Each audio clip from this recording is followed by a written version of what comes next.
Primeiramente, muito obrigado por estar aqui.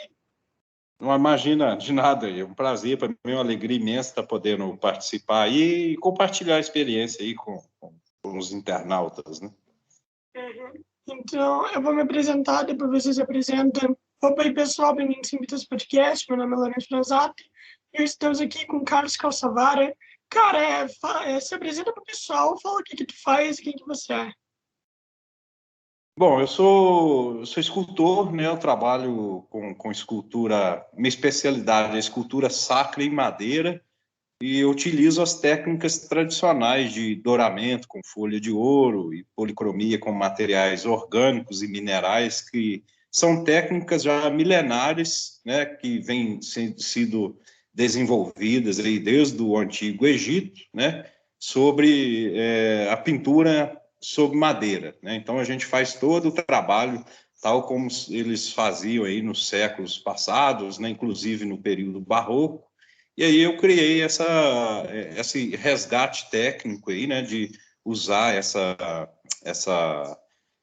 técnica aí tão antiga, né, em cima do meu trabalho, né? Na verdade não é uma criação, me desculpe a expressão, é um estudo mesmo, o desenvolvimento de uma técnica que já existe aí no decorrer de muitos anos, né? Uhum. E por que você quis utilizar essa técnica na sua vida? Por que arte Rapaz, sacra? esse é um caminho assim que aconteceu muito naturalmente, entendeu? Eu tenho, inclusive, outros tipos de trabalho que eu faço. Por exemplo, eu gosto muito de anatomia humana, né? Modelagem de corpo humano. Já fiz alguns cursos com, por exemplo, com o Mário Tanguy, com o Brian Bolt, que é um americano, veio no Rio e tal, até no ateliê do Mário a gente fez o curso lá. Modelagem com modelo vivo, né? Muito interessante, eu gosto muito. Mas esse caminho da arte sacra, ele me escolheu, acho que foi assim, por causa da localização, né? Eu nasci aqui em São João del Rei, Minas Gerais, e eu moro aqui até hoje, até devido a esse trabalho que eu desenvolvo, né? A minha cidade hoje, ela é uma espécie de, eu poderia dizer que ela é um polo nacional de arte sacra, né? A gente encontra de um a tudo aqui para se fazer uma igreja, né? E então esse mercado ele me escolheu aqui e eu fui me especializando nele, né? Eu comecei muito novo, desde criança eu já desenhava e tudo, e aí foi desenvolvendo. Depois eu fui para comecei a pintar. Depois eu comecei na pedra sabão, que era algo que a gente tinha aqui na região também. E aí só depois eu fui para madeira, né, fazer as esculturas em madeira, né? Aprendi a afiar e tudo mais. Embora meu pai, meu avô fossem carpinteiros, era uma carpintaria mais rústica que não precisava de tanto refino assim quanto o meu trabalho precisa, né? Mas é isso aí. Aí eu fui desenvolvendo esse trabalho aí no decorrer das décadas já, né? Eu comecei profissionalmente em 1997, né? Então tem aí, sei lá, 25 anos, eu acho, não é isso? É isso mesmo. 25 anos já de experiência profissional aí, né, nessa área. A arte sacra é bem valorizada aqui no Brasil ou não? Cara, quando você fala de arte no Brasil, é tudo muito complexo, né? Eu digo assim que eu tive muita sorte. Eu acho que eu tive muita sorte, sabe? Em começar muito novo nesse caminho e em ter aqui na minha região esse polo, né? Essa vertente assim que acabou acontecendo, né? Termo de valorização de arte, cara, é um pouco complexo de falar porque assim o artista precisa de grana para viver, né? Como qualquer outra pessoa. Então, assim, eu falo que existe três valores, né? Um é o quanto que eu gostaria de receber, o outro é o quanto que a obra vale, que nem eu mesmo talvez possa dar esse valor, porque hoje a obra pode valer isso, amanhã pode valer 3 vezes mais, pode acontecer alguma coisa, ou 3 vezes menos, né? Pode acontecer alguma outra coisa e acontecer isso. E tem o valor que é o que o cliente pode pagar, né? Que aí a gente fecha entre o que eu preciso e o que o cliente pode pagar. eu sempre entrego assim uma obra que está além do que me pagam, porque é uma maneira também de estar mostrando o meu trabalho e tal. Então, uma oportunidade aí de estar trazendo algo positivo aí para o mundo. Então, eu utilizo aí essa lacuna aí para poder me expressar também, né? Mas eu gosto aqui do que eu faço, eu tenho uma demanda e tudo, né? Já são muitos anos aí de caminhada, eu consegui uma certa divulgação do meu trabalho e eu consigo sobreviver com ele, entendeu? Eu me considero uma pessoa muito privilegiada nesse sentido, porque muitos artistas às vezes não conseguem viver do próprio trabalho, né? Então, isso para mim já é muito satisfatório e gratificante, né? Se você fosse avaliar a sua arte, quais seriam os pontos que você teria que avaliar para depois botar um preço? É um nível de complexidade, né? Eu estou te falando sobre as encomendas, assim, eu trabalho sobre encomenda, né? Então, o cliente chega com uma encomenda e fala, Carlos, eu quero essa iconografia aqui, esse santo, tal, tal, tal, né?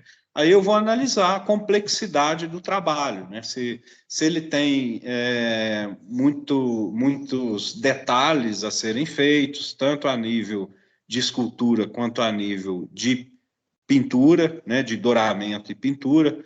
O douramento é algo que requer um investimento bem maior, tanto de material, né, porque o ouro é um material nobre e caro, quanto de tempo também, porque aí se torna muito processual, entendeu? São inúmeras etapas para a gente conseguir esse efeito aí do douramento. Então, isso acaba influenciando demais no valor do investimento aí de uma obra. Então, geralmente é nesse sentido, né, que a gente faz essa avaliação. E aí, com os anos de experiência, a gente consegue já perceber, isso vai dar mais trabalho, isso nem tanto. E às vezes você pode até oferecer opções para o próprio cliente para ele escolher um caminho que talvez seja mais adequado a ele.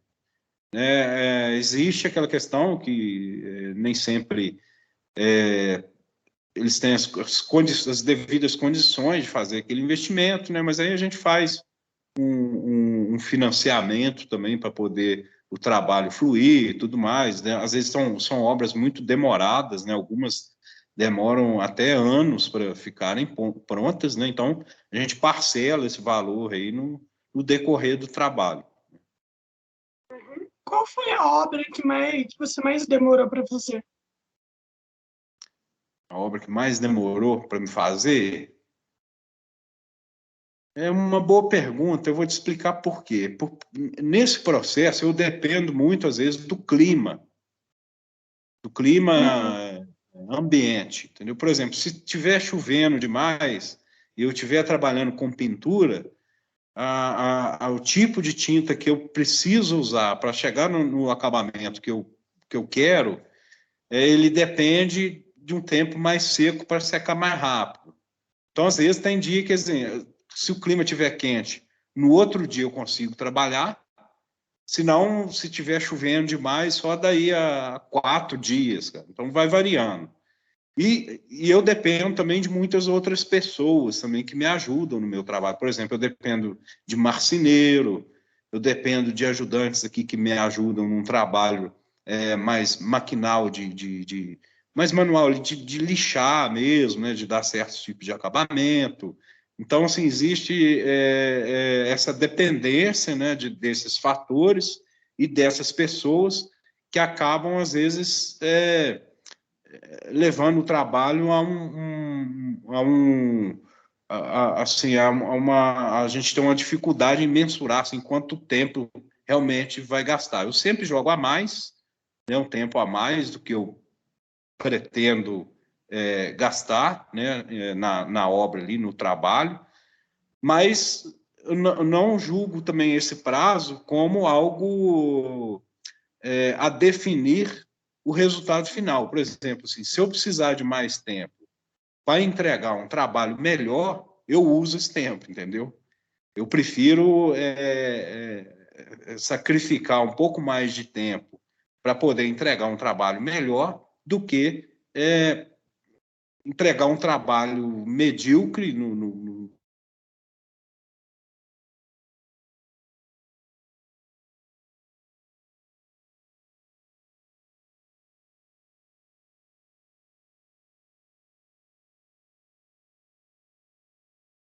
paciente. Voltou, cara? Tinha travado Voltou, aqui. voltou. Então, é um investimento que a pessoa faz e que eu tenho que ter a ética do respeito também, de entregar para ela algo que esteja até acima do que ela me pagou, né, em valor monetário ali, para honrar a oportunidade que me foi dada, né? Então, sempre faço isso. Agora, tem ocasiões especiais também. Eu trabalho muito, por exemplo, para meu principal cliente hoje é a igreja, né, o clero. E então eu preciso, às vezes, por exemplo, Carlos, a gente vai fazer uma inauguração tal dia. Então eu preciso ter coerência com essas datas também. Então, se eu vejo que dá, eu falo, não, beleza, vai dar. Aí eu fechou. Agora, se eu vejo, não, impossível. Eu sempre falo assim, ó, eu faço santo, milagre eu não faço, não. Aí é com eles, né? Então, sempre tem essa questão aí. Aliás, o mercado das artes sacras e tudo mais tá crescendo muito no Brasil? Ou você acha que está estagnado ou diminuiu? É uma pergunta, talvez um pouco difícil de dizer. Assim, eu acho que é um mercado que existe. E Uhum. no Brasil, especificamente, acho que ele vai ser um pouco difícil de acabar assim, tão cedo, porque existe uma tradição muito forte do catolicismo aqui no Brasil, especificamente, né? E essa tradição ela tende a ir passando para os filhos, né, e tal.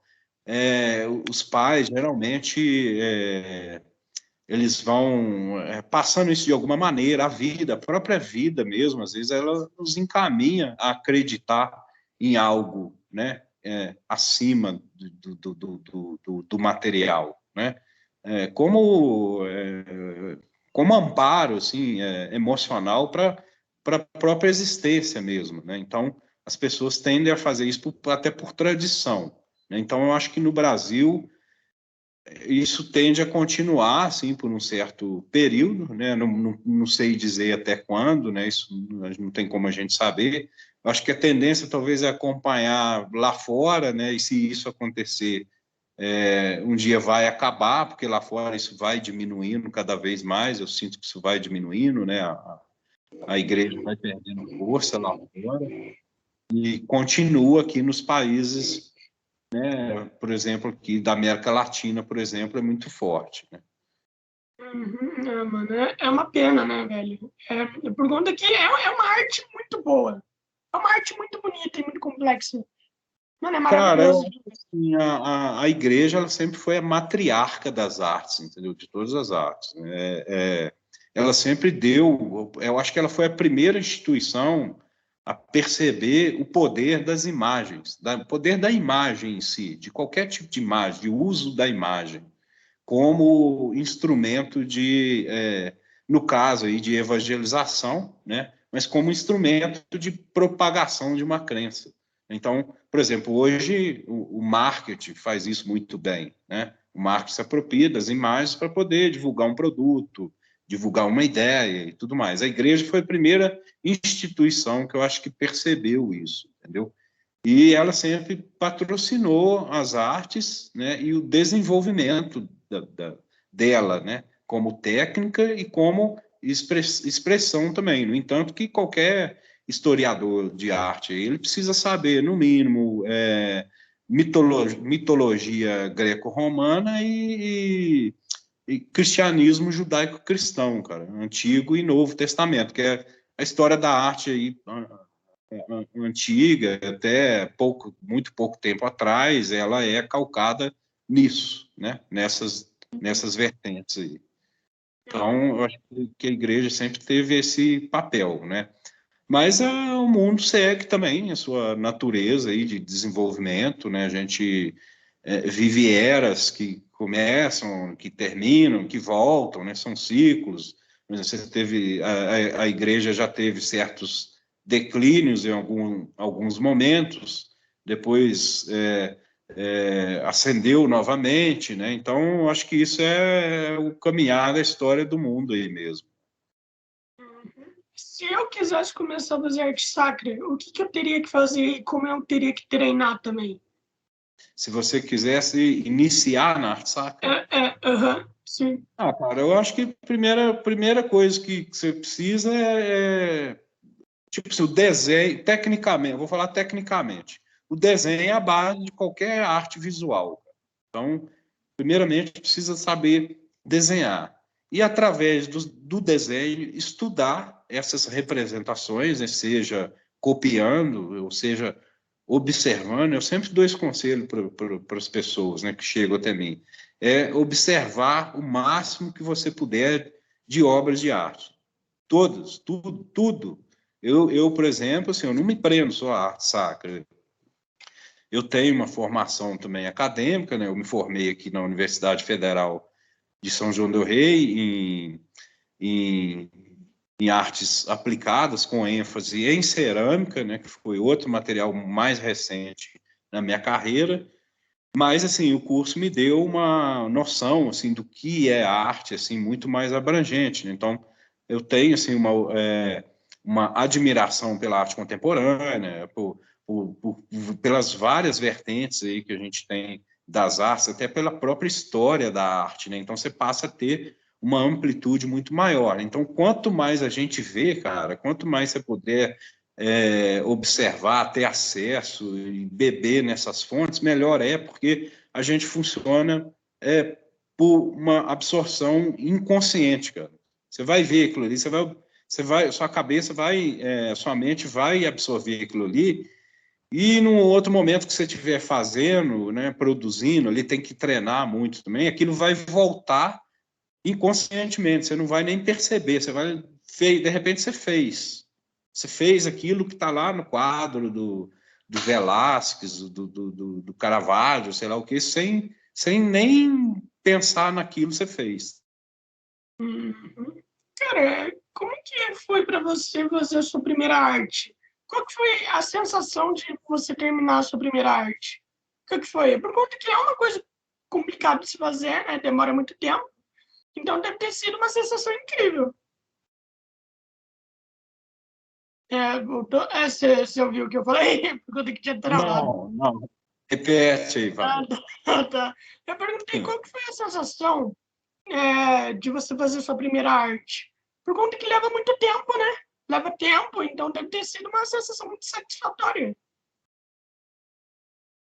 Cara, eu perdi o início da pergunta que Ah, travou tá. de novo. Não, de boa. Eu perguntei qual que foi a sensação quando você terminou sua primeira arte. É a sensação de você ter criado alguma coisa, né? Então, como é que eu posso dizer? Existe uma gratidão nisso, assim, sabe? Ou uma espécie de recompensa por ter trazido do nada, né? Da inexistência ou de um material que era outra coisa, algo que pode tornar o mundo mais belo e tudo mais, né? A minha primeira arte, assim, eu não saberia nem dizer qual foi, né? Mas assim, eu vejo assim, algumas obras minhas, eu sempre falo o seguinte: o meu papel na arte sacra e até nos outros trabalhos mesmo dos profanos, assim, eu sempre falo que o meu papel é tipo assim, é levar as pessoas a uma espécie na verdade, é furtar as pessoas da problemática cotidiana delas através do impacto estético, entendeu? Então, tipo, as pessoas vê aquilo, acha muito bonito, começa a admirar e tal, a feitura e tudo mais. E naquele momento ali, naqueles poucos minutos, segundos, ou seja lá quanto tempo for, eu consegui tirar a pessoa talvez ela está vivendo um problema tão intenso na vida dela e naquele momento ali ela conseguiu esquecer aquilo, sabe? Isso para mim é o mais gratificante da história, fazer isso. Quando isso acontece para mim eu já estou fazendo, eu sinto que eu estou fazendo um benefício muito grande, assim, sabe? Então, para mim, é gratificante. Pô, que da hora, cara. E essa pergunta pode até ser um pouco complexa para muita gente. Isso aqui eu acho que, como você é um artista, eu acho que você consegue responder muito bem. Para você, o que que é arte? O que que significa arte? Cara, a arte é uma crença. A arte é uma crença em cima de algo que alguém acredita expressar alguma coisa. Por exemplo, se eu pegar esse chapéu meu aqui e mandar para uma exposição e falar que tem um conceito tal, pá, pá, pá, pá, só que assim, eu tenho que ter uma trajetória artística fundamentada em cima do uso de materiais ou de conceitos em cima que vai fechar isso. Por exemplo, eu como artista saco, pegar do nada e fazer isso não vai passar, entendeu? Não tem uma trajetória isso, entendeu? Então, assim, eu acho que a arte é isso que eu acabei de falar. É uma crença em cima de algo que pode expressar alguma coisa. Seja através de coisas físicas ou não. Pode ser conceitual, pode ser completamente abstrato. Assim. Uhum. É tipo assim, tem um cara que ele vendeu um quadro em branco. Isso pode ser considerado arte, já que ele não fez nada? Eu acho que o É, fato, é o estranho, fato né? da venda, sim, o fato, tipo, assim, ele vendeu um conceito, sacou? Uhum. Ele vendeu um Sim. conceito. O que era o conceito? O conceito era de que aquele quadro branco era arte. E aí alguém acreditou naquilo para pagar, pagou aquilo, entendeu? Por exemplo, o Yves Klein, né? Ele trabalhava a questão da desmaterialização da arte. Então, ele fez, eu não me lembro qual foi exatamente o trabalho, só sei que era um trabalho efêmero, e desapareceu, sei lá, alguém comprou um desenho dele que ele meteu fogo ali na hora e pagou ele, por exemplo, acho que foi até isso mesmo, em folhas de ouro, por exemplo, vendeu por, sei lá, $300, e pagou ele lá em folha de ouro e ele jogou essas folhas de ouro nas águas do Rio Sena. Então, assim, tanto o trabalho quanto o valor pago foram embora, entendeu? E aí, assim, é muito complexo, assim, é por isso que eu falo que a arte é uma questão muito de crença mesmo. Uhum. E como que você divulga seus trabalhos, assim, para as pessoas e tudo mais? Você divulga direto no Instagram ou você passa por aí e fala assim, ó, tem aí uma arte, olha só esse meu portfólio aí. Como é que tu faz?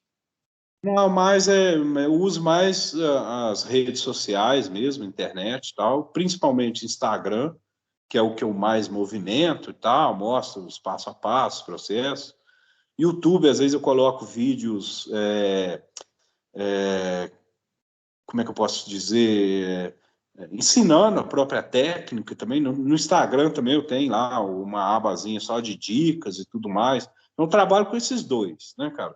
Eu dou cursos também, ensino as técnicas, né, tanto de escultura em madeira quanto de douramento e policromia.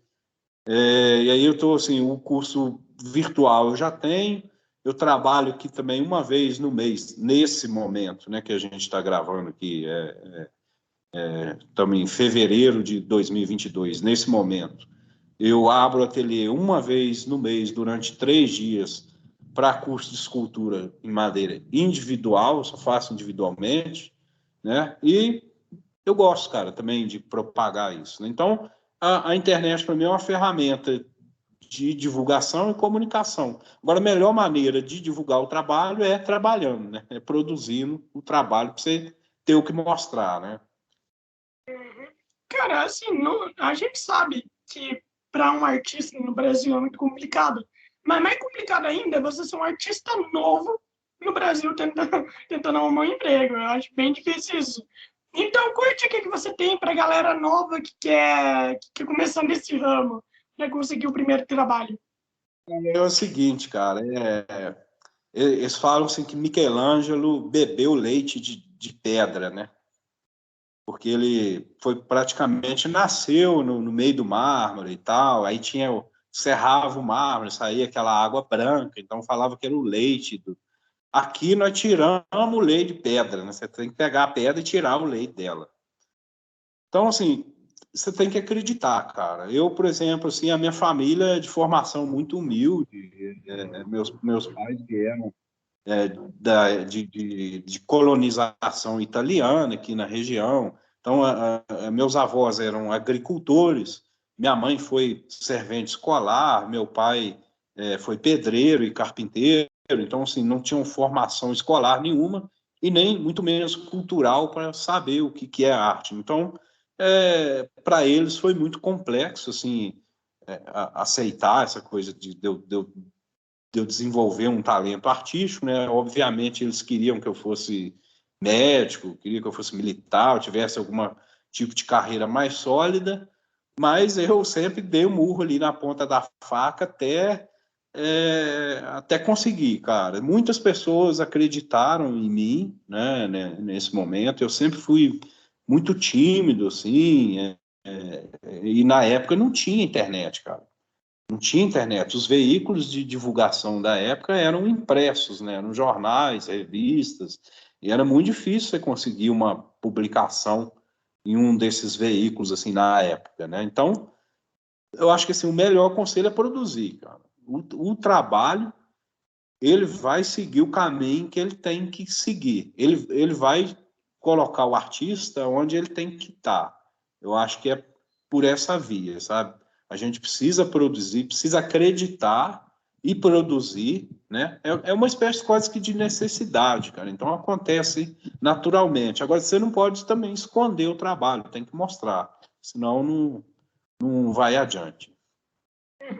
Você acha que aqui no Brasil os artistas eles são muito desvalorizados? Tipo assim, a galera acha que as obras valem muito menos do que vale de verdade? Ou não? Por conta que aqui no Brasil, né, mano? A gente sabe que o pessoal, às vezes, pode ser muito folgado também, né? A gente sabe que o pessoal pode ser muito folgado e tal. Então, tu acha que o pessoal aqui desvaloriza muito a arte de um artista? Ou não? Se você for comparar isso à Europa, por exemplo, sim, né, cara? Porque essa é uma formação cultural, histórico-cultural muito diferente, até social mesmo, né? Muito diferente. Então não tem como a gente comparar isso, cara. Querer cobrar do Brasil um mercado, né, uma cultura e uma sociedade que são de países que tiveram uma formação completamente diferente, inclusive muitas das vezes colonizando outras áreas, tal como aqui, né? Por exemplo, cara, eu com toda admiração, respeito, eu acho assim, Aleijadinho um dos melhores artistas que o mundo já teve, assim, sabe? Porque foi um cara assim que nasceu aqui no Brasil colonial, sabe? Não tinha acesso assim, que tinha acesso a talvez algumas ilustrações, bicho. E o Aleijadinho, sim, nas obras mais importantes dele, assim, que eu considero assim, esse conjunto aqui de Congonhas do Campo, em Minas Gerais, cara, ele foi muito além da era dele, cara. Existe uma coisa ali, quase uma prenúncia ali do cubismo, do modernismo brasileiro, sabe? Tem uma coisa muito além da época dele ali, naquele trabalho, cara, que talvez, vamos supor, se você pegasse Aleijadinho e ele tivesse nascido na Europa, em outro contexto, cara, isso ali seria um artista mundial, assim, entendeu? Ele né, a nível de representação do Brasil, ele né, cara, mas eu falo, assim, pelas dificuldades que ele enfrentou ao nascer num país como aqui, entendeu? Que é muito diferente, né, do contexto mundial. Uhum. E a gente sabe que tudo que é um pouco desconhecido, a gente sabe que a arte sacra não é algo que, no geral, todo mundo conhece, então acho que a galera tem muita dúvida, né? Então, a pergunta que eu tenho para te fazer é: qual normalmente é o estereótipo que a galera tem das suas artes? Por conta que tudo que é meio desconhecido, a galera tem algum estereótipo do tipo, alguma coisa assim. Qual que foi que a galera mais fala para você? Hoje em dia, assim, a arte sacra, ela tem uma estigma, né? Ela é estigmatizada porque a religião caiu em desuso.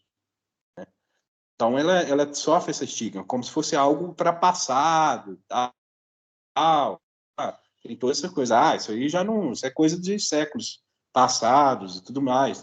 Eu respeito, entendeu? Acho que cada um tem a sua opinião e tudo mais. Mas a arte sacra sempre foi uma grande escola. Como eu disse, a igreja sempre foi uma matriarca aí das artes, né, de uma maneira geral. E outra, o que eu faço é atual. Eu estou fazendo isso hoje. Hoje, sei lá, que dia que é hoje aí? 17 Hoje, hoje é dia 17, sim. 17 de fevereiro de 2022 eu estou fazendo arte sacra, cara. Então, eu tenho encomendas para isso. Então, existe uma crença ainda em cima desse trabalho, entendeu? E as pessoas me pagam como artista. Entendeu? Então, tem uma valorização desse trabalho, um reconhecimento desse trabalho artístico ainda hoje, em 2022. Então, isso está rolando ainda, né? Existe ainda. Mas, geralmente, a galera aí, artistas, de uma maneira geral, existe essa estigma que eu te falei, por exemplo, da religião, né? E aí, às vezes, é onde eu desenvolvo, às vezes, outra linha de trabalho e tal, que tem um contexto também mais estético, né? Mas não vinculado à arte sacra e tudo, porque eu gosto também de me expressar de outras maneiras, muito embora aí já é um caminho diferente, porque, assim, é uma outra vertente, você precisa inserir no mercado e tal. A arte sacra é muito cômoda, ela me chega aqui toda hora, eu tenho uma lista eu tenho um agendamento e tal, uma garantia de, de retorno financeiro, entendeu? Não é como eu fazer uma obra minha e colocar para vender, eu sei lá quando eu vou vender, por quanto eu vou vender, entendeu? É muito diferente o contexto, né? Então, rola dessa maneira aí. Uhum. Cara, essa é uma pergunta. O seu compromisso é 3h30 ou 4 horas? Só Dá para ter 4 uma horas, ideia. dá para Ah, estender tá, mais. tá. Ah, tá. Era só para ter uma ideia mesmo. É que eu fiquei Não, porque pensando a uma gente vez. sempre imagina que às vezes vai um pouquinho além e tal, então por Ah, isso que eu te avisei. não, não, de boa. É que eu fiquei assim, mano, se for 3h30, então a gente já fechou Não, agora. tô de boa. Podemos continuar Ah, a conversa.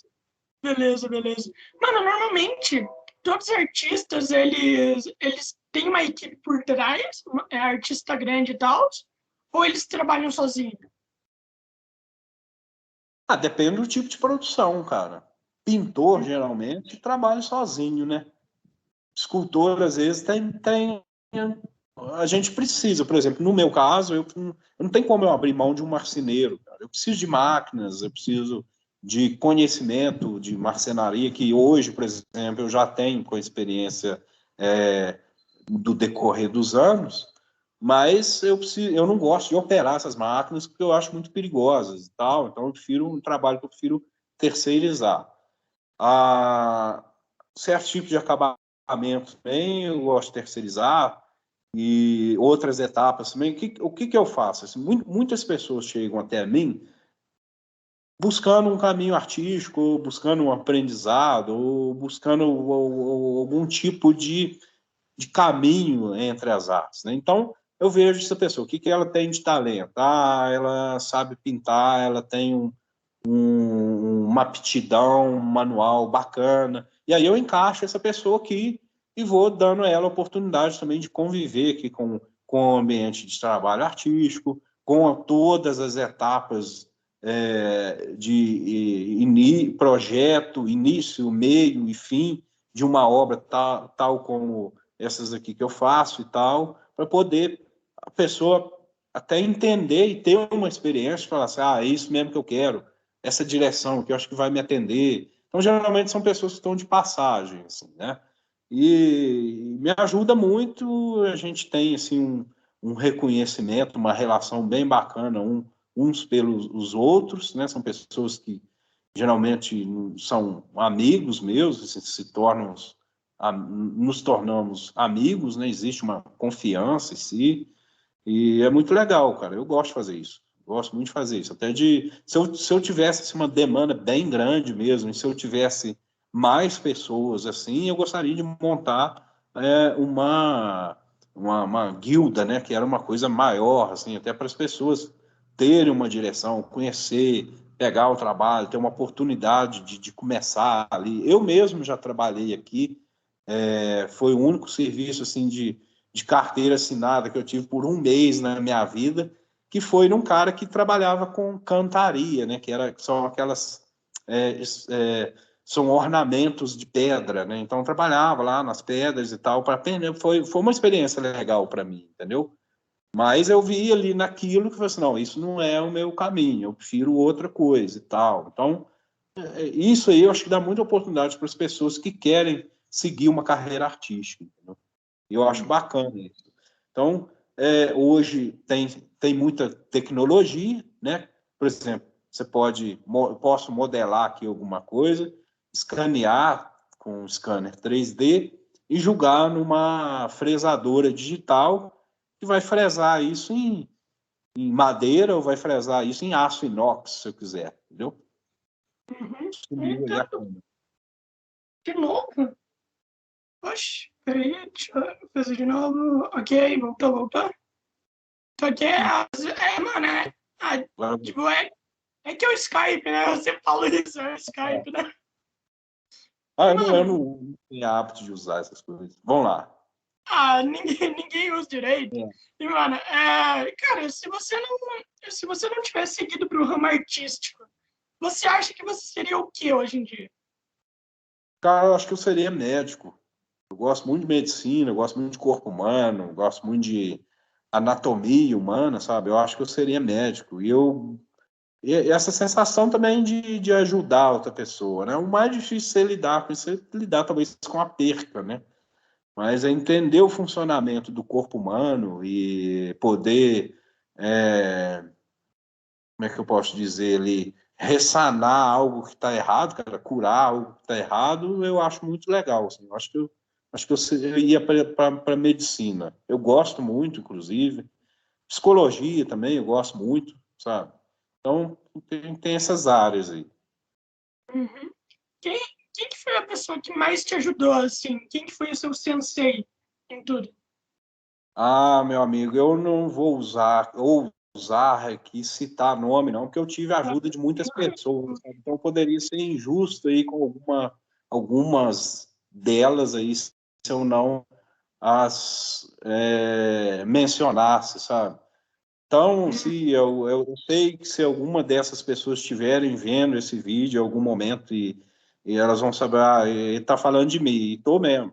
Eu sei, assim, eu tenho uma gratidão muito grande por todo mundo que me ajudou em algum momento da minha vida, porque assim é muito difícil começar, cara, numa carreira artística, é muito difícil mesmo.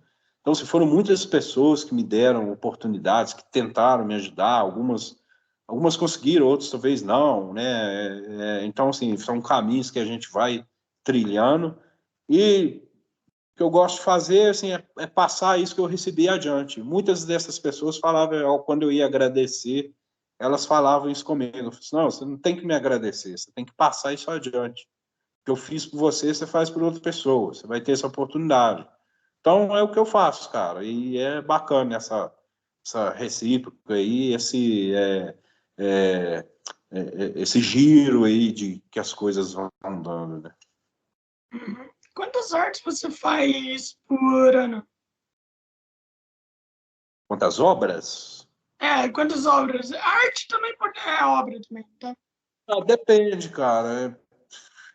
Depende, por exemplo, eu estou trabalhando num Cristo aqui de 2 metros, ele vai dar 2,90 m, cara. É a maior obra que eu já fiz até o momento, até o presente momento. Já tem mais de um ano que eu estou trabalhando nele. E estou terminando ele já, estou terminando a pintura dele. E eu comecei ele um ano atrás, mas assim, ele ficou parado um período porque o espaço que eu trabalhava não comportava essa altura dele. Então eu tive que parar ele, trabalhar em uma outra imagem, que é uma Santa Rita, que já está praticamente pronta, e deixar ele de lado. Então, por exemplo, em um ano, acho que eu posso contar que foram 2 obras. Foram 2 obras de grande porte. Essa Santa Rita tem 1,70 m e ele tem 2,90 m, né? Então, mais ou menos isso aí. Uhum. Cara, cara, parabéns, é gigante, Obrigado. parece muito bom. Cara, pô, você deve ter se esforçado demais pra fazer, velho. Tá não, deve ter sido muito esforço. Sempre tem, né? A gente sempre se esforça para fazer. Existe muitos. Eu gosto de desafio, cara. Eu gosto desses desafios. Então, se o desafio me atrai, eu vou para ele ali e bora. Pô, que legal. Ah, aliás, essa coisa de desafio é uma coisa muito importante. Até, tipo assim, até porque eu sou novo e eu tenho certeza que eu vou ter que correr muito desafio também, né, e tudo mais. Então a pergunta é, quando você está se desafiando e tudo mais, você não sente medo de errar ou alguma coisa do tipo? Não, cara, não. Eu acho que tem uma confiança, assim, eu acho que a gente precisa confiar em si, assim, sabe? E enfrentar esses desafios. Não é só porque você é novo, não. Esses desafios continuam no decorrer da vida inteira. Talvez eles mudem de áreas, né? Por exemplo, você pode ter agora um desafio profissional, você pode ter um outro tipo de desafio na vida, né? São vários desafios que a gente tem na vida, né? E eu acho que em todos eles a gente pode ter medo, não, cara. O medo vai estagnar a gente, você não vai fazer. Você não vai viver aquilo. E a vida é única, cara. Então, a oportunidade apareceu ali. Você vivenciar aquilo ali. Você fazer, no meu caso ali, fazer um trabalho, né? Eu não, só se eu não curtir só se eu não curtir o desafio. Por exemplo, tem algumas coisas que eu acho que podem ser meio enfadonas e tal. Uma encomenda muito cheia sei lá, eu pegar uma Nossa Senhora com 300 anjos ali, não sei o quê, ou um altar, uma coisa assim que, sabe, vai demorar muito tempo. Aí talvez me frustre, assim, talvez eu não vou curtir fazer isso, entendeu? Mas depende, assim, depende muito do que é, e depende também do retorno financeiro que você tem para isso, né? Que aí dá para você aceitar o desafio ou não, porque a gente não vive de prana, né, cara? A gente precisa de bens materiais aí para sobreviver no mundo. Uhum. Sim, também precisa estar contente fazendo aquilo, né? Você tá bem fazendo Exatamente. aquilo. Não, senão não sai, não tem jeito, cara. Você precisa ter um agrado, né, ao fazer aquilo, senão não sai. O ser humano funciona dessa maneira, né? Uhum. Sim, sim, já teve alguma coisa que tu fez e tu pensa, mano, droga, por que eu fui aceitar? Por que eu fui aceitar isso? Ou Não, eu não? já tive alguns desafios, assim, que quase me venceram, sabe? Por exemplo, eu fiz uma vez, essa obra foi bem desafiadora para mim. É uma réplica de um Cristo ressuscitado do Michelangelo, e um cliente me pediu para fazer em madeira, mas com 40, acho que 40 centímetros de altura. Então é muito pequeno, cara. Aí o que acontece? Se você erra 1 milímetro em uma imagem, por exemplo, dessa aqui que eu estou fazendo de 2,90 m de altura, 1 milímetro não vai fazer diferença nenhuma, cara. Agora, se você errar 1 milímetro numa imagem de 40 centímetros, numa escultura de 40 centímetros, vai fazer diferença. Se você colocar o olho dele 1 milímetro para cima, 1 milímetro para baixo, vai dar diferença. Então, eu lutei uns bons rounds com ele, sabe? Eu lutei uns bons rounds com ele e teve um dia que a gente sentou, conversou, falou, bacana, hoje é o round final aqui. Quem vencer, vou ligar pro cara e vou falar, né? Falou, sinto muito, vou devolver sua grana e não vai rolar, ou eu vou te fazer. E aí eu consegui fazer ele e tal, ele ficou muito satisfeito, por sinal, eu também, eu gosto muito dessa obra, e rolou. Mano, que bom que conseguiu, que bom que conseguiu. É. É por conta que deve ser muito frustrante devolver grana, né, mano? Deve ser frustrante. Não aconteceu, não, mas é assim, acho que é assim. Acho que é tanto de Uhum. uma parte, nunca aconteceu, não. Mas é assim, eu acredito que não é legal, não, porque aí é um demérito ao próprio trabalho, né? E, mano, Mano, existem competições de arte sacra, da melhor arte, alguma coisa do tipo? No momento não, assim, eu acho que já teve algum outro momento aí, algumas décadas atrás, aí, talvez salões, né? Salão de arte sacra e tal. Acho que seria até interessante ter, mas hoje faltam muitas pessoas interessadas em mobilizar esses eventos, entendeu? São coisas bem chatas de fazer, requer um investimento de tempo muito grande, que às vezes é um tempo assim de feito assim, de livre, espontânea vontade, sem nenhum retorno financeiro. Então, hoje, na atualidade, ninguém faz isso mais, e aí isso parou de acontecer. O próprio Estado, o governo e mesmo a igreja, assim, não vejo nenhum, pelo menos eu não tenho conhecimento no atual momento de nenhuma iniciativa que fomente isso, né? Eu acho que seria interessante fazer um salão e dar uma premiação para o melhor artista e tal, acho que seria interessante. Mas não vejo que existe isso, não. Não que eu saiba. Sim, você é religioso mesmo ou tu só faz arte?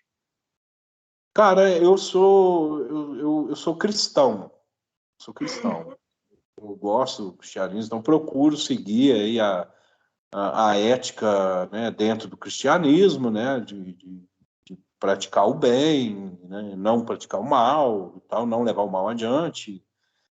Eu não sou, tipo assim, eu não sou talvez um católico praticante, assim, eu não poderia dizer que eu sou, mas espiritualmente, assim, é um trabalho que colabora demais comigo, entendeu? Eu me considero abençoado, assim, pelo que eu faço. Existem muitas energias envolvidas nisso, entendeu? E a minha própria vida, cara, o que eu vivencio na minha vida, assim, pessoal, o que acontece na minha vida. Recentemente aconteceram algumas coisas assim na minha vida em particular, cara, que não tem outra explicação a não ser uma interferência divina na minha vida para poder ter me salvado, me livrado, me esclarecido de uma determinada situação, entendeu? Então, eu não tenho como eu não acreditar que essas energias elas existem e que eu sou aí um cara abençoado e agradecido também por isso, cara. Então, é assim que eu funciono nesse sentido.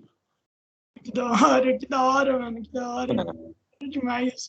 E, aliás, mano, quanto tempo de estudo que você teve e tudo mais para fazer? Tipo, como você falou, né? Você levou muito tempo, né, mano, para aprender e tal. Então, quanto tempo que tu demora para estudar e tudo mais a arte? Pelo menos antes. Eu não sei se você ainda continua estudando, que é por conta que meio que você já tá. Demora o que você tem de vida. Demora o que você tem de vida. Você não para, o aprendizado não pode parar. Não para, o trabalho ele vai se desenvolvendo. Se algum dia eu falar assim, eu já sei tudo, aí estagnou o meu trabalho, eu não vou aprender mais nada, entendeu?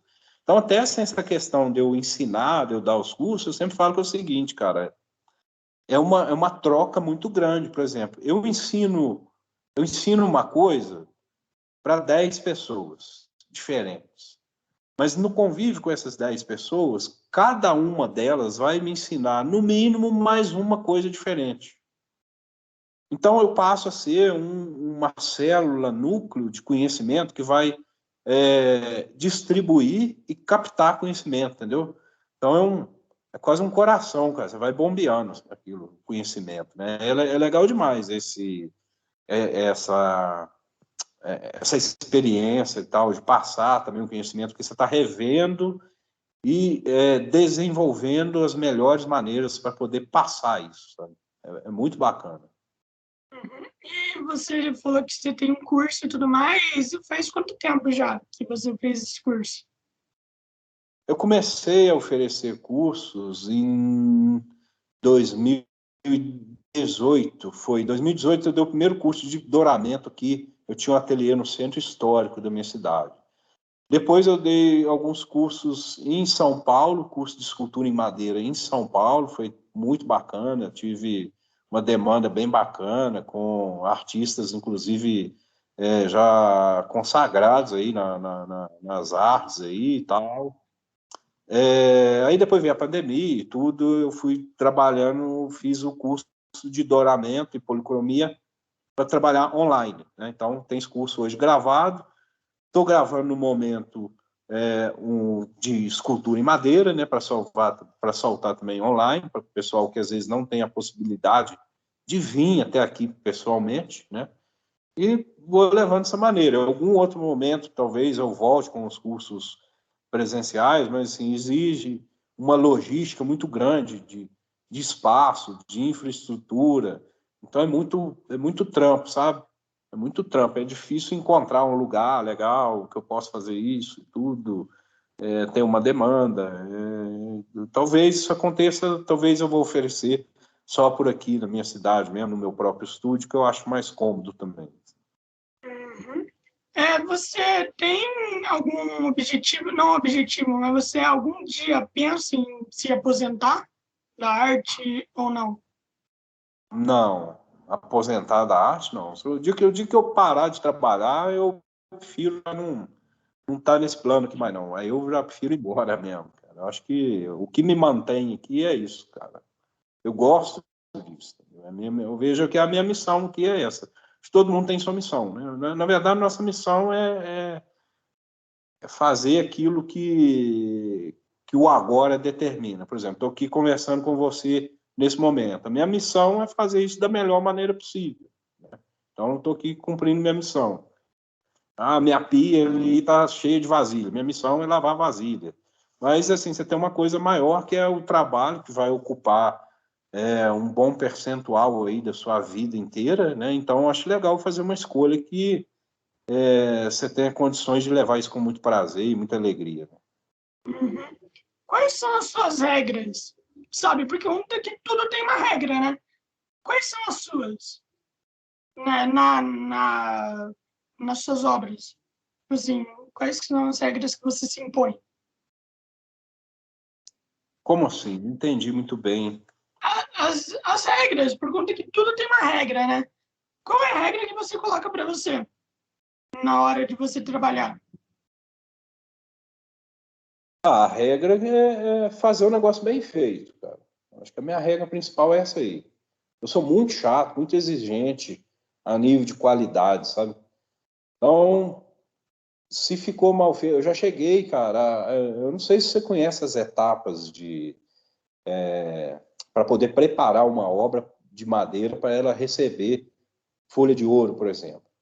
Você tem que lixar a madeira inteirinha, tal, várias lixas, né? Tipo, começa a lixa 80, depois 120, depois 220 e tal. Aí você vem, passa cola de coelho, depois vem 7 camadas de gesso com cola, lixa o gesso de novo, limpa aquilo, vai, aplica bolo armênio, 7 camadas, aí você vai dourar. Cara, isso é um trampo, você não imagina. O trabalho dá isso, são meses, meses. E eu já cheguei a arrancar tudo isso aí, porque eu não fiquei satisfeito com o resultado final. Eu arranquei tudo isso aí e comecei do zero de novo, tendo um prejuízo financeiro na obra imenso, mas garantindo uma qualidade do trabalho, entendeu? Então, para mim, é isso, assim, é entregar algo que realmente esteja acima do valor que foi pago. Assim, a minha ética de trabalho, a minha regra principal é essa aí. É óbvio, eu sou um ser humano, por mais perfeccionista que eu possa desejar ser, eu também falho, né, como ser humano, então eu também não posso dizer que eu sou perfeito. Né? Pô, mano, eu entendo totalmente. Afinal, eu sou escritor, sabe? Eu sou escritor. Então, Pode mano, crer. cara, tipo assim, mesmo se eu fizer 100 páginas e eu não gostar do que eu tô escrevendo, eu vou lá, vou apagar. Entende? Por conta que eu não É, gostei do que eu escrevi, eu odiei. Daí eu recomeço tudo. É uma droga, né? Mas tem é. que, tem que fazer. Na pintura rola muito isso aí, às vezes, cara. Tipo assim, eu já tive amigos que são pintores, às vezes o cara passava meses numa tela, no final emitia fogo. Cadê o trabalho? Queimei, cara. Como assim? Ele falou, a melhor coisa que eu podia ter feito naquela tela foi meter fogo nela. Então, tipo assim, É assim. É assim, né? Tem trabalho que às vezes eu tenho trabalho que eu não concluí, ficou pelas metades, não vou terminar, já passou, não faz sentido e tal. Trabalhos que eu comecei para mim, né? Essa coisa das encomendas, elas tomam muito ali o meu tempo, então eu acabo trabalhando exclusivamente para elas e aí flui, né? Mas a gente já está aqui chegando com em quase uma hora, então eu vou fazer a última pergunta que eu faço para todo mundo, que é, quando você olha toda a sua vida, qual é a percepção que você tem dela? Da minha vida, Da sua vida. essa é uma pergunta bem profunda, né, cara? Sim. Qual a percepção que eu tenho na minha vida, cara? Eu acho que a minha vida é uma vida, sabe?